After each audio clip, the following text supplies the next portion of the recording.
we're going to talk about very quickly that he spends a lot of time on. These are studies done by scholars about mosques in America. There's a link on this slide. I'm not going to go there where you can see it yourself. These are scholars who prepared the notion. Here's the point of one of the studies.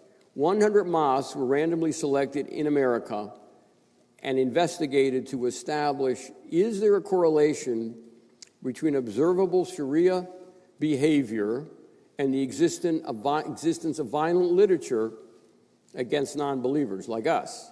Is there a correlation between the existence of violent literature and the promotion of mass murder by the religious leaders in the mosque? So is there Sharia behavior? If there is Sharia behavior, is there then literature promoting violence? If there's literature promoting violence, is there then imams and other leaders, guest speakers who come in and promote violence against the infidels? And this is 100 mosques. So this was an investigation that was done. Again, part of the idea here is that the recruiting of individuals, again, a 15-year-old who might go to the mosque in Farmington Hills, what's in his head? What does the imam tell him? What does the imam give him to read? Is there justification in violent literature? Again, remember, there's 1,400 years of getting this really smooth. There's all kinds of situations that have happened over that time. How do you incentivize, particularly a 15-year-old in America who goes to school, who sees American freedom all around him? How do you commit him to put in his mind that he needs to kill his mother, and if he had an opportunity to put a suicide bomb vest on, that he would do it? So this is the notion. It also, the imams and these radical mosques promote martyrdom. The quickest way to go to heaven is to blow yourself up. In New York City in 2002, an early adopter of this notion, their report said the highly Sharia adherent mosques play a significant role in radicalization, where, again, radicalization doesn't mean that you're just different. It means you are committed to jihad. That's what we mean by radicalization. Here's a Canadian study that was done, totally separate with some of the same conclusions.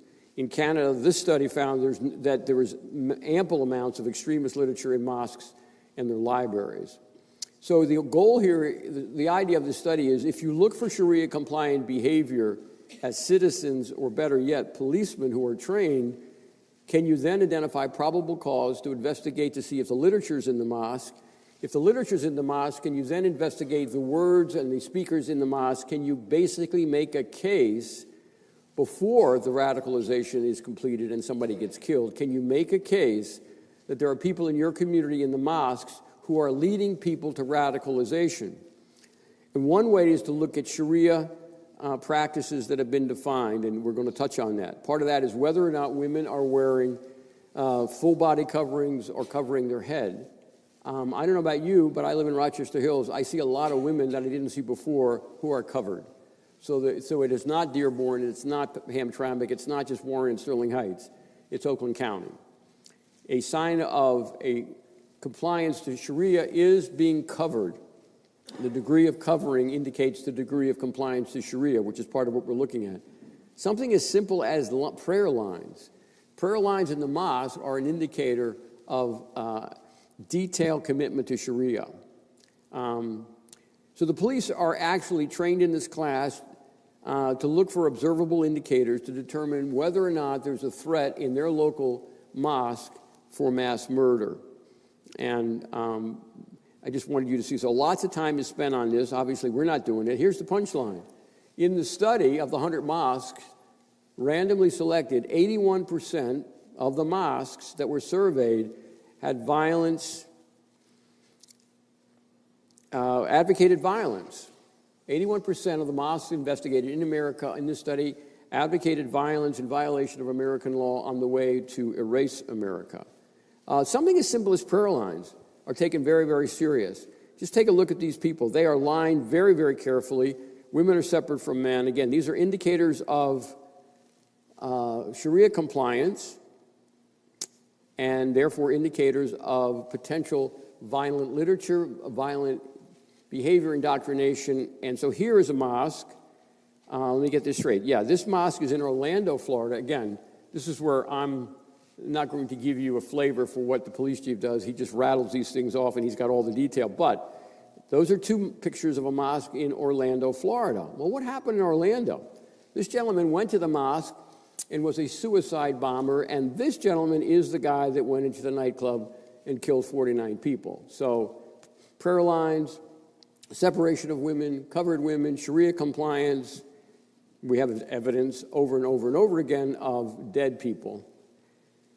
So gender separation is a big deal. Again, I'm moving through this. This would be an example of female attire. When you see this, you know these people are very, very compliant, as are these people, as are these people. On the other hand, this woman is probably making a fashion statement and may not be an indicator for police, as might not this woman. However, covered women, seriously covered, and we are seeing them, particularly, I understand, at night, shopping, Costco, Myers, that's an indicator. People should be paying attention.